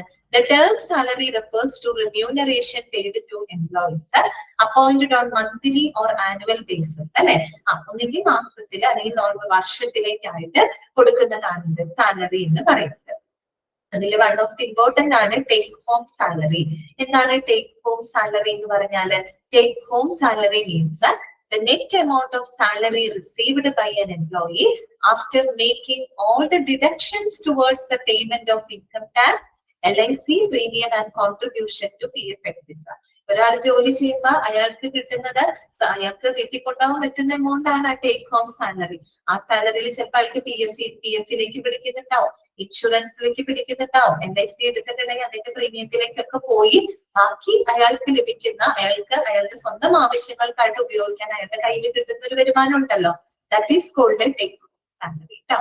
ഓക്കെ, അത് കറക്റ്റ് ആയിട്ട് ഡെഫിനിഷൻ കൊടുത്തിട്ടുണ്ട്, നോട്ട് ചെയ്ത് വെക്കാം. പിന്നെ നമ്മൾ പഠിച്ചതാണ് ഡിയർനെസ് അലവൻസ് അല്ലെ. ഡിയർനെസ് അലവൻസ് ഏത് സെക്ഷനിലാണ് പറയുന്നത്? മിനിമം വേജസ് ആക്ടിന്റെ 3rd സെക്ഷൻ അനുസരിച്ചിട്ടാണ്. ഡിയർനെസ് അലവൻസ് എന്ന് പറഞ്ഞാൽ എന്താണ്? It is a cost of living allowance ആണ് അല്ലെ. ഓക്കെ, ലിവിംഗ് അലവൻസ് ആണ്. പ്രത്യേകിച്ച് നമ്മൾ ഓർക്കേണ്ട ഒരു കാര്യം, നമ്മുടെ ഇൻഫ്ലേഷൻ സമയത്താണ് ഇതിന് പ്രാധാന്യം വരുന്നത് കേട്ടോ. പണപ്പെരുപ്പ സമയത്ത് ഞാൻ പറഞ്ഞു കിട്ടുന്ന പൈസ നമുക്ക് വേണ്ടത്ര സാധനങ്ങൾ മേടിക്കാൻ തികയാത്ത പണപ്പെരുപ്പം വരുമ്പോ ഞാൻ പറഞ്ഞു അല്ലെ, പണ്ട് 8 രൂപയ്ക്ക് നമുക്ക് 10 ചോക്ലേറ്റ് കിട്ടിയിരുന്ന സ്ഥാനത്ത് ഇത് നമുക്ക് 8 രൂപയ്ക്ക് വെറും 5 ചോക്ലേറ്റ് കിട്ടുന്ന ഒരു അവസ്ഥ എന്ന് പറഞ്ഞാൽ അങ്ങനത്തെ ഒരു ഇതാണ്. ഇപ്പൊ നമ്മുടെ സ്വർണത്തിന്റെ തന്നെ എടുത്താൽ മതി, സ്വർണത്തിന്റെ വില നോക്കിയാൽ മതി. അങ്ങനെയാണല്ലേ. ഇതിപ്പോ ഒരു പവൻ സ്വർണ്ണം എടുക്കണമെങ്കിൽ 1.5 ലക്ഷം രൂപ നമ്മൾ കൊടുത്താലാണ് ഒരു പവന്റെ സ്വർണ്ണം നമുക്ക് മേടിക്കാനായിട്ട് പറ്റുള്ളൂ അല്ലെ. പണ്ട് എങ്ങനെയായിരുന്നു? കുറെ നാളുകൾക്ക് മുമ്പ് എങ്ങനെയായിരുന്നു? അതിനെ ആലോചിച്ചാൽ മതി. ഓക്കെ, അപ്പൊ ആ ഒരു സമയത്ത് നമുക്ക് കിട്ടുന്ന ഒരു ബേസിക് സാലറി നമുക്ക് പ്രൊട്ടക്ട് ചെയ്യുന്നതിന് വേണ്ടിയിട്ടാണ് എന്ത് കൊടുക്കുന്നത്? ഡിയർനെസ് അലവൻസ് കൊടുക്കുന്നത്. ആ ഒരു കൺസെപ്റ്റ് മനസ്സിലാക്കി വെക്കണം. So it is given to protect the real wages of workers during inflation. ഇതിന് ഏറ്റവും ഇമ്പോർട്ടൻസ് വരുന്നത് എപ്പോഴാണെന്നറിയോ? ഇൻഫ്ലേഷൻ സമയത്താണ്, പണപ്പെരുപ്പ സമയത്താണ്. ഡിഫ്ലേഷൻ സമയത്ത് കുഴപ്പമില്ല, പക്ഷെ ഇൻഫ്ലേഷൻ സമയത്താണ് നമുക്ക് ബുദ്ധിമുട്ടുകൾ വരിക. കാരണം നമുക്ക് കിട്ടുന്ന സാലറിയിൽ ആദ്യം നമ്മൾ വാങ്ങിച്ചിരുന്ന അത്ര സാധനങ്ങൾ പോലും നമുക്ക് കിട്ടാത്തൊരവസ്ഥ വന്നാൽ എന്തിരിക്കും? നമുക്ക് കിട്ടുന്ന പൈസ മുഴുവൻ സാധനങ്ങൾ മേടിക്കാൻ എടുത്താൽ നമുക്ക് സേവിങ്സ് ഒന്നും ഉണ്ടാവില്ല അല്ലെ. അപ്പൊ ആ ഒരു ബേസിക് സാലറി, ആ ഒരു റിയൽ വേജസിനെ പ്രൊട്ടക്ട് ചെയ്യുന്നതിന് വേണ്ടിയിട്ട് ഏത് സമയത്താണ്? During the time of inflation. അപ്പൊ നമ്മൾ ഉപയോഗിക്കുന്നതാണ്. അതിനു വേണ്ടിയാണ് ശരിക്കും പറഞ്ഞ ഒരു ലിവിംഗ് അലവൻസ് ആണ് അല്ലെ. ഇൻഫ്ലേഷൻ സമയത്ത് നമ്മുടെ ലിവിംഗ് കോസ്റ്റുകൾ മാനേജ് ചെയ്യുന്നതിന് വേണ്ടിയിട്ട് കൊടുക്കുന്നതാണ് എന്ത്? DA എന്ന് പറയുന്ന ഡിയർനെസ് അലവൻസ് കേട്ടോ. പിന്നെ നമ്മൾ അതിനോടൊപ്പം മറ്റു പല അലവൻസുകളുടെ പേരുകളൊക്കെ അവിടെ പറഞ്ഞു പോകുന്നുണ്ട്. ഒന്ന് CCA, city compensatory allowance, house rent allowance, medical allowance, education allowance, conveyance allowance, that also form the part of compensation package. ഇതൊക്കെ ഓരോ കമ്പോണന്റുകളാണ് കേട്ടോ. ഓക്കെ, പിന്നെ നിങ്ങൾ ഓർക്കേണ്ട മറ്റൊരു പോയിന്റ്, ഇങ്ങനെയുള്ള അലവൻസസുകള് എന്തിനെയൊക്കെയാണ് ഡിപ്പെൻഡ് ചെയ്യുന്നത്? ഓരോ പോയിന്റുകളാണ് കേട്ടോ. That depends on nature and type of job അല്ലെ. ആ ജോലിയുടെ ടൈപ്പ്, ആ ജോലിയുടെ തരം, പിന്നെ ആ contents of job, that means ആ ജോലിയുടെ എന്താ പറയാ ഡിസ്ക്രിപ്ഷൻ, ഇങ്ങനെയുള്ള ജോലിയാണ്. പ്ലേസ് ഓഫ് ജോബ് അല്ലെ, ജോബ് എവിടെയാണ്? ചില ജോലികൾ എന്ന് പറയുമ്പോൾ വല്ല മെട്രോപൊളിറ്റൻ സിറ്റിയിലൊക്കെ ജോലി ചെയ്യുമ്പോൾ അതിനനുസരിച്ച് എന്ത് കൂടും? ലിവിംഗ് കോസ്റ്റ് കൂടും അല്ലെ. നമ്മളിപ്പോ ഒരു സാധാരണ നമ്മുടെ നാട്ടിൽ വർക്ക് ചെയ്യുന്ന ചിലപ്പോൾ നമ്മളൊരു സിറ്റിയിൽ പോയിട്ട് വർക്ക് ചെയ്യുന്നതൊക്കെ തമ്മിൽ വ്യത്യാസമുണ്ട് അല്ലെ. അപ്പൊ ലിവിംഗ് കോസ്റ്റ് കൂടുതലായിരിക്കും അല്ലെ. അപ്പൊ അതിനൊക്കെ ആശ്രയിച്ചിട്ടാണ് നമ്മൾ അലവൻസ് കൊടുക്കുന്നത് കേട്ടോ. പ്ലേസ് ഓഫ് ജോബ്, അതുപോലെ terms and condition of appointment, capacity of employer. അപ്പൊ നമ്മള് എംപ്ലോയറിന്റെ കപ്പാസിറ്റി കൂടെ അവിടെ കൺസിഡർ ചെയ്യുന്നുണ്ട് കേട്ടോ. പിന്നെ നമ്മൾ പഠിച്ചത് ഇൻസെന്റീവ്സ് ആണ്. ശരിക്കും ഇൻസെന്റീവ്സ് എന്ന് പറഞ്ഞാൽ എന്താ ഉദ്ദേശിക്കുന്നത്? നമ്മൾ അവർക്ക് കൊടുക്കുന്ന പ്രോത്സാഹനങ്ങളാണ് അല്ലെ. ഓഫറുകള്, പ്രോത്സാഹനങ്ങള്, അതൊക്കെയാണ് എന്ത് ഈ പറയുന്ന ഇൻസെന്റീവ്സ് എന്നതുകൊണ്ട് ഉദ്ദേശിക്കുന്നത് കേട്ടോ. Whether monetary or not, that motivates or compensates an employee for performance above the standard. Payment of incentive depends on productivity, sales and profit of the organization. Now, okay, പിന്നെ ഫ്രിഞ്ച് ബെനിഫിറ്റും പെർക്വിസൈറ്റ്സും കേട്ടോ. പെർക്വിസൈറ്റ്സിനെ പെർക്കുന്ന നമ്മൾ ചുരുക്കി പറയുന്നുണ്ട്. Fringe benefit എന്ന് പറഞ്ഞാൽ എന്താ ഉദ്ദേശിക്കുന്നത്? It is a general term used to describe any of a variety of non-wage or supplemental benefits that employee receive in addition to their regular wages. അവരുടെ റെഗുലർ വേജസിന് പുറമെ കൊടുക്കുന്ന സപ്ലിമെന്റൽ ബെനിഫിറ്റ്സുകള്, നോൺ വേജ് അതായത് wage അല്ലാതെ നമ്മൾ കൊടുക്കുന്ന benefit ആണ് fringe benefits. Example ഒക്കെ പഠിച്ചു വെക്കാം കേട്ടോ. ഏതൊക്കെയാണ്? Provident fund, gratuity, medical care, hospitalisation expense, accident relief, paid holiday, health and group insurance, pensions, ഇതൊക്കെ എന്താണ്? ഫ്രിഞ്ച് ബെനിഫിറ്റ്സ് ആണ്.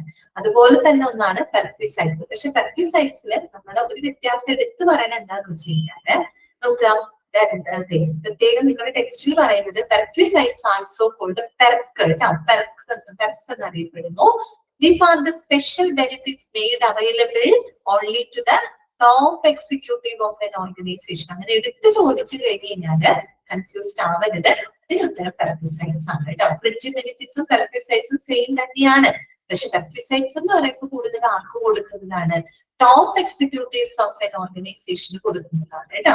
ഓക്കെ, അതിലെന്തൊക്കെ വരുന്നുണ്ട്? Company car, furnished house, stock option scheme, club membership, paid holidays, ഇതൊക്കെ അതിനകത്ത് വരുന്നത്.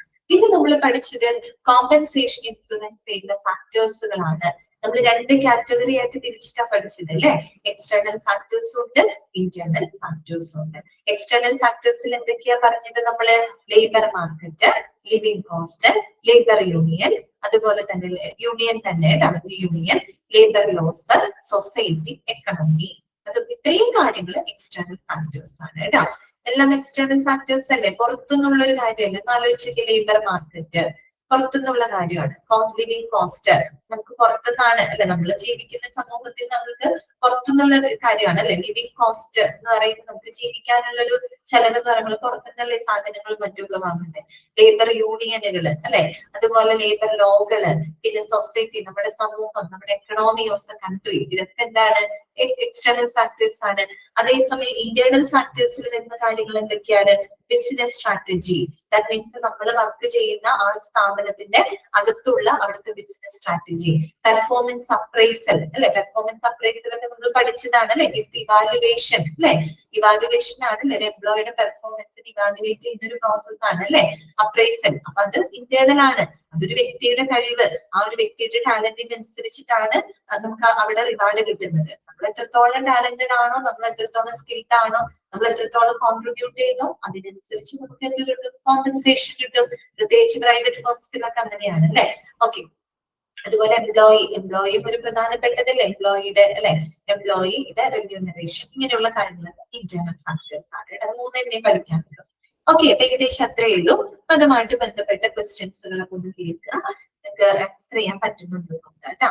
Okay, first question, compensation management is also known as option A talent management, human capital management, wage and salary administration, performance management. ഇതാണ് correct answer. Option B ആണോ? B ആണോ correct answer? ആണോ? തെറ്റിപ്പോയല്ലോ. എന്താണ് answer? Wage and salary administration. Human capital management എന്ന് പറയുന്നത് ഏതിനെയായിരുന്നു? HCM എന്ന് പറയുന്നത് ഏതിനെയായിരുന്നു? Human capital management എവിടെ പഠിച്ചത്? HCM നോക്കി, ടാലന്റ് അല്ലേ, അവിടെയല്ലേ നമ്മൾ പഠിച്ചത്? നോക്കി ടെക്സ്റ്റിൽ നോക്കി, HCM ഹ്യൂമൻ ക്യാപിറ്റൽ മാനേജ്മെന്റ് എന്തിനെയാണ്? ടാലന്റ് മാനേജ്മെന്റ് അല്ലെ. Talent management is also known as human capital management. അപ്പൊ അതാണ് ആൻസർ. അല്ല, നമ്മുടെ ചോദ്യം എന്തായിരുന്നു? Compensation management. കോമ്പൻസേഷൻ മാനേജ്മെന്റിന് പറയുന്ന 3 പേരുകൾ നമ്മൾ പഠിച്ചു. ഏതൊക്കെയാണ്? Wage and salary administration, remuneration management, reward management. Okay, അപ്പൊ ഏതാണ് ആൻസർ വരിക? സി ആണ് കേട്ടോ. Wage and salary administration. Wage, salary എന്നൊക്കെ കേട്ട് കഴിഞ്ഞാൽ റെമ്യൂണറേഷൻ, റിവാർഡ് മാനേജ്മെന്റ് എന്നൊക്കെ കേട്ടാൽ അതെന്താണ്? കോമ്പൻസേഷൻ ആണ്. കോമ്പൻസേഷൻ എന്ന് പറഞ്ഞാൽ ഈ പറയുന്ന കാര്യങ്ങളാണ്. വേജും സാലറിയും റിവാർഡ്സും അതുപോലെ തന്നെ എന്താണ് മറ്റുള്ള ഇൻസെന്റീവ്സും ഇതൊക്കെ ഉൾപ്പെടുന്നതാണ് കേട്ടോ. ഓക്കെ, കുഴപ്പമില്ല. നമ്മള് ഇപ്പൊ തെറ്റാനും പ്രശ്നമൊന്നുമില്ല. നമ്മള് എക്സാമിന്റെ സമയത്ത് നമുക്ക് കിട്ടിയാൽ മതി കേട്ടോ. ഓക്കെ, അടുത്ത നോക്കിയേ. According to Cascio, compensation includes the direct cash payments and എന്നാണ് ചോദ്യം. According to Casio, compensation includes the direct cash payments and option A only a base salary, option B indirect payments like benefits and incentives, option C wholly non-monetary rewards, option D only stock options for executives. ഇതാണ് answer വരിക. Option B, indirect payments like benefits and incentives. Okay, clear ആണ്. അടുത്ത ചോദ്യം, a key significance of good compensation management is that a key significance of good compensation management is that. ഒരു നല്ല compensation മാനേജ്മെന്റിന്റെ പ്രധാനപ്പെട്ട significance കൃത്യമായിട്ട് അവിടെ പറയുന്നുണ്ട്. സിഗ്നിഫിക്കൻസ് ഓഫ് കോമ്പൻസേഷൻ മാനേജ്മെന്റ് പറഞ്ഞിട്ട് കുറെ പോയിന്റുകൾ അതിനകത്ത് പറയുന്നുണ്ട്. അതിനുള്ള ക്വസ്റ്റ്യൻ ആണ് കേട്ടോ. ഓപ്ഷൻ എ ശ്രദ്ധിച്ചോളൂ. gives an employee a reason to stick to the company. Option B, decreases the motivation of employees. അതെന്തായാലും അല്ല. Okay. Option C, increases labor turnover. അതുമല്ല. കേട്ടാൽ അറിയാലോ, ലേബർ ടേൺ ഓവർ വർദ്ധിപ്പിക്കുന്നുണ്ടോ? അതായത് ലേബേഴ്സ് പിരിഞ്ഞു പോകുന്ന അവസ്ഥയിലേക്ക് കാര്യങ്ങൾ വരുന്നുണ്ടോ? അതില്ല. പിന്നെന്താണ്? Creates conflicts between union and management. യൂണിയനും മാനേജ്മെന്റിനും ഇടയിൽ കോൺഫ്ലിക്ട് ക്രിയേറ്റ് ചെയ്യുന്നു. അപ്പൊ ഇത് മൂന്നും നെഗറ്റീവ് ആണ്. അപ്പൊ ഏതാ കറക്റ്റ് ആൻസർ? ഓപ്ഷൻ എ ആണ് അല്ലെ. അതായത് gives an employee a reason to stick to the company. എംപ്ലോയിക്ക് ആ കമ്പനിയോട് ചേർന്ന് നിൽക്കാൻ, ആ കമ്പനിയോടൊപ്പം നിൽക്കുന്നതിന് ഒരു കാരണമാണ് ഇത് ഗുഡ് കോമ്പൻസേഷൻ മാനേജ്മെന്റ്. ഒരു കോമ്പൻസേഷൻ മാനേജ്മെന്റ് ഉണ്ടെങ്കിൽ എംപ്ലോയീസ് ആ ഒരു കമ്പനിയിൽ നിലനിൽക്കാനായിട്ട് ശ്രമിക്കും. ഓക്കെ, അടുത്ത ചോദ്യം ശ്രദ്ധിക്കാം. Which of the following is not a component of a compensation package? നമ്മൾ പഠിച്ചല്ലോ നമ്മുടെ കോമ്പൻസേഷൻ മാനേജ്മെന്റിന്റെ കമ്പോണൻസുകൾ ഏതൊക്കെയാണ് നമ്മൾ പഠിച്ചത്? Salary and wage. പിന്നെന്താ നമ്മൾ പഠിച്ചത്? കമ്പോണന്റുകൾ 4 പഠിച്ചില്ലേ? വേജ് ഓർ സാലറി, പിന്നെ dearness allowance and other allowances, incentives, fringe benefits and perquisites. 4 point ആണ് പഠിക്കേണ്ടത്. ഇതൊക്കെയാണ് wage or salary, dearness allowance, incentives, then fringe benefits and perquisites. അല്ലെ? So, which of the following is not a component of a compensation package? Option A, wage or salary. Option B, incentives. Option C, the company's marketing budget. Option D, fringe benefits and perquisites. ഏതാണ് answer പറഞ്ഞേ? Option C ആണ് അല്ലെ. Okay, അടുത്തത്. The term salary refers to remuneration paid to the employees on what basis? ഞാൻ option തരുന്നില്ല. Option തരാണ്ട് തന്നെ നിങ്ങൾ answer പറയും. കുറെ കാര്യങ്ങൾ നിങ്ങൾ പഠിക്കും. അതായത് the term salary that refers to remuneration paid to employees on what basis? എന്തിന്റെ അടിസ്ഥാനത്തിലാണ്? എന്തിന്റെ അടിസ്ഥാനത്തിൽ നമ്മൾ കൊടുക്കുന്ന പ്രതിഫലത്തിനെയാണ് സാലറി എന്ന് പറയുന്നത്? എന്തിന്റെ അടിസ്ഥാനത്തിലാണ് മക്കളെ? വേജും സാലറി വ്യത്യാസം ഉണ്ടെന്ന് ഞാൻ പ്രത്യേകം പറഞ്ഞു തന്നു. വീണ്ടും വേജ് ആണോ ആൻസർ വരിക? ആണോ? വേജും സാലറി രണ്ടാണെന്നുള്ളത് ഇത് പഠിച്ചപ്പോൾ നിങ്ങൾക്ക് മനസ്സിലായില്ലേ? വേജ് നമ്മൾ എപ്പോഴാ കൊടുക്കുക? അവർലി, പിന്നെ അവർലി കൊടുക്കും, പിന്നെ വീക്കിലി കൊടുക്കും, ഡെയിലി കൊടുക്കും അല്ലെ? അതാണ് അതിന്റെ ബേസ്. അപ്പൊ സാലറിയുടെ ബേസ് എന്താണ്? സാലറിയുടെ ബേസ് എന്താണ്? സാലറിയുടെ ബേസ് എന്താണ്? നിങ്ങൾ പറയൂ. മന്ത്ലി അല്ലെ? എന്താ പറയുക? Monthly or annual. മനസ്സിലായോ? Monthly or annual. ഇപ്പൊ വേജ് എന്ന് പറയുമ്പോൾ വേറെയാണ്, സാലറി വേറെയാണ് എന്ന് പറഞ്ഞാൽ അത് നമ്മൾ ഇത് ഡീറ്റെയിൽ ആയിട്ട് പഠിക്കുന്നത് കൊണ്ടാണ് നമുക്ക് അതിന്റെ വ്യത്യാസം മനസ്സിലാവുന്നത്. പുറത്ത് വേജും സാലറി രണ്ടാണെന്ന് പറഞ്ഞാൽ ചിലപ്പോ അംഗീകരിക്കുന്നില്ല. പക്ഷെ നമ്മൾ HR പഠിക്കുമ്പോൾ നമുക്കത് മനസ്സിലാവുന്നുണ്ട് അല്ലെ? വേജ് എന്ന് പറയുമ്പോൾ നമ്മളൊരു അവർലിയോ അല്ലെങ്കിൽ വീക്കിലിയോ ഡെയിലിയോ എന്നൊക്കെ കൊടുക്കുന്നതാണ് ഇത്. അങ്ങനെ ഉപയോഗിക്കുന്ന ഒരു ടേമാണ് വേജ്. ഞാൻ പറഞ്ഞത് കൂലിപ്പണിയൊക്കെ ചെയ്യുകയാണെങ്കിൽ നമ്മൾ മണിക്കൂറിന്റെ അടിസ്ഥാനത്തിലൊക്കെ വർക്ക് ചെയ്യുന്ന ആളുകൾക്ക് കൊടുക്കുന്ന എമൗണ്ടിന് നമ്മൾ പൊതുവെ വേജ് എന്നാണ് നമ്മൾ ആ ടേം പറയാം. അതേസമയം നമ്മൾ ഒഫീഷ്യൽ വർക്കുകളൊക്കെ ചെയ്യുന്നില്ല, ഓഫീസ് വർക്ക്, രാവിലെ ഇത്ര തൊട്ട് ഇത്ര വരെ ജോലി ചെയ്യുക, അത് സാലറിയാണ്.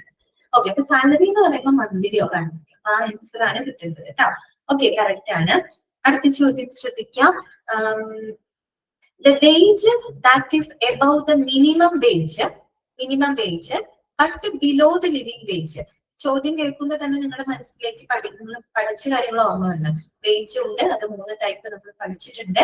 ലിവിംഗ് വേജ് ഉണ്ട്, ഫെയർ വേജ് ഉണ്ട്, അതുപോലെ തന്നെ മിനിമം വേജ് ഉണ്ട് അല്ലെ? 3 കാര്യങ്ങൾ മനസ്സിലേക്ക് പറഞ്ഞാൽ ഉത്തരം കിട്ടും. ഉത്തരം എന്താണ്? ഫെയർ വേജ് അല്ലെ? ചോദ്യം എന്തായിരുന്നു? The wage that is above the minimum wage but below the living wage. ഇടയിൽ കിടക്കുന്നത് ആരാണ്? Fair wage. ഓക്കെ, കറക്റ്റ് ആണ് കേട്ടോ. അടുത്ത ചോദ്യം നോക്കിയേ. The wage that provides for the bare essentials എന്ന് വെച്ചാൽ അടിസ്ഥാനപരമായിട്ടുള്ള ആവശ്യങ്ങളും as well as a measure for frugal comfort and social needs is the. ഏത് വേജാ? അതായത് ബേസിക് കാര്യങ്ങൾ മാത്രമല്ല, അത്യാവശ്യം വേണ്ട കംഫർട്ട് കൊടുക്കുന്നുണ്ട്, അത്യാവശ്യം വേണ്ട സോഷ്യൽ നീഡ്സും സാറ്റിസ്ഫൈ ചെയ്തു കൊടുക്കുന്നുണ്ട്. അത് ഏത് ടൈപ്പ് ഓഫ് ഏജ് ആണ്? ഏതാണ്? ആ കറക്റ്റ് ആണ്, ലിവിംഗ് ഏജ്. അങ്ങനെ നമ്മൾ പഠിച്ചത് ലിവിംഗ് ഏജ് അല്ലെ? ഓക്കെ, ലിവിംഗ് ഏജ് ആണ് അതിന്റെ ആൻസർ വരുന്നത് കേട്ടോ. അടുത്തത് the net amount of salary received by an employee after all the deductions is pulled. എന്താണ് അതിന് നമ്മൾ പറയാ?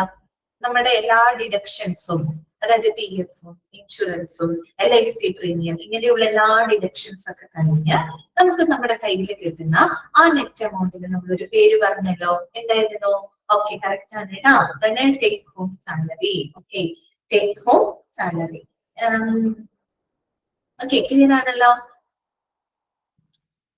ഈ ഹദീസ് വേൾഡ് എന്ന് പറയുന്ന ആളുടെ പേരൊന്ന് പറയൂ. ഹദീസ് വേൾഡ് പേര് പറയാമോ?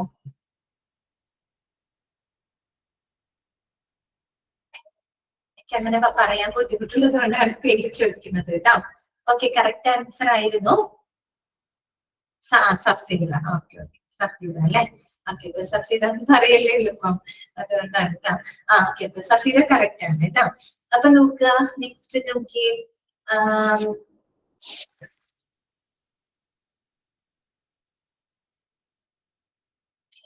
A reward paid in addition to wages to motivate performance above the standard is set. The reward, a reward paid in addition to wages to motivate performance above the standard. Okay, Manida പറഞ്ഞ answer fringe benefit എന്നായിരുന്നു. Okay, കുഴപ്പമില്ല, നമുക്കൊരു confusion തോന്നാവുന്ന ഒരു question ആണ്. Answer incentive ആണ് കേട്ടോ, incentive ആണ് കേട്ടോ. ഓക്കെ, കുഴപ്പമില്ല, ഫ്രിഞ്ച് ബെനിഫിറ്റും ശരി തന്നെയല്ലേ? കൺസെപ്റ്റ്, ചില കൺസെപ്റ്റുകൾ നമുക്ക് അങ്ങോട്ടും ഇങ്ങോട്ടും ചെറിയൊരു കൺഫ്യൂഷൻ അല്ലെ? ഇൻസെന്റീവ്സ് നോക്കൂ, it is a reward paid in addition to wages whether monetary or not, that motivates or compensates an employee for performance above the standard. ഇവിടെ നോട്ട് വരില്ല കേട്ടോ, നോട്ട് വരില്ല, അത് തെറ്റായ മീനിങ് ആണ് കേട്ടോ. അതായത് നോട്ട് വരില്ല, ദാറ്റ് മോട്ടിവേറ്റ്സ് ഓർ കോമ്പൻസേറ്റ്സ് എന്നാണ് കേട്ടോ. Okay, that is called incentives. Okay, clear? Fringe benefit എന്തായിരുന്നു? Variety of non wage or supplemental benefits ആണ് that employee receive in addition to their regular wages. അപ്പൊ നിങ്ങൾ പഠിക്കുമ്പോൾ ഒരാളുടെ പെർഫോമൻസിന്റെ സ്റ്റാൻഡേർഡ് ഉയർത്തുന്നതിന് വേണ്ടി കൊടുക്കുന്നത് ഇൻസെന്റീവും റെഗുലർ വേജസിന് പുറമേ നമ്മൾ എംപ്ലോയീസിന് കൊടുക്കുന്നതാണ് fringe benefits and perquisite fringe benefits എന്ന് പറയുന്നത് കേട്ടോ. അങ്ങനെയൊക്കെയുള്ള കാര്യങ്ങൾ ചിലത് അങ്ങോട്ടും ഇങ്ങോട്ടും കൺഫ്യൂസ്ഡ് ആയിട്ട് വരുന്ന താങ്കളുണ്ട്, അതൊക്കെ നോക്കി പഠിക്കണം, ശ്രദ്ധിച്ച് പഠിക്കണം. അടുത്ത ചോദ്യം ശ്രദ്ധിക്കാം. Non wage or supplemental benefits like provident fund, medical care and paid holidays are known as. ഒന്ന് പറയാമോ ആൻസർ?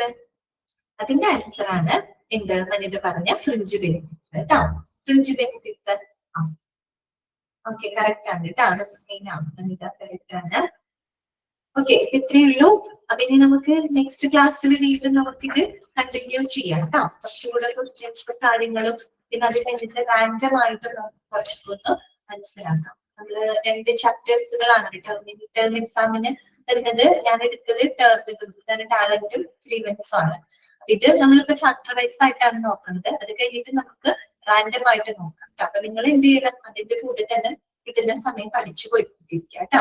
പഠിക്കാം, എന്നിട്ട് ക്ലാസ് അറ്റൻഡ് ചെയ്യാൻ പറ്റുന്നവർ അറ്റൻഡ് ചെയ്യാം. ഓക്കെ, ഏകദേശം നിങ്ങൾ പ്രിപ്പയർഡ് ആവും അതിന്, അതാണ് എന്റെ ഒരു വിശ്വാസം. ഓക്കെ, അപ്പൊ നമുക്ക് ഇന്നത്തെ ക്ലാസ് വൈൻഡപ്പ് ചെയ്യാലോ? ഓക്കെ അല്ലേ? ഓക്കെ, അപ്പൊ ശരി കേട്ടോ. നെക്സ്റ്റ് ക്ലാസ്സിൽ കാണാം. Thank you.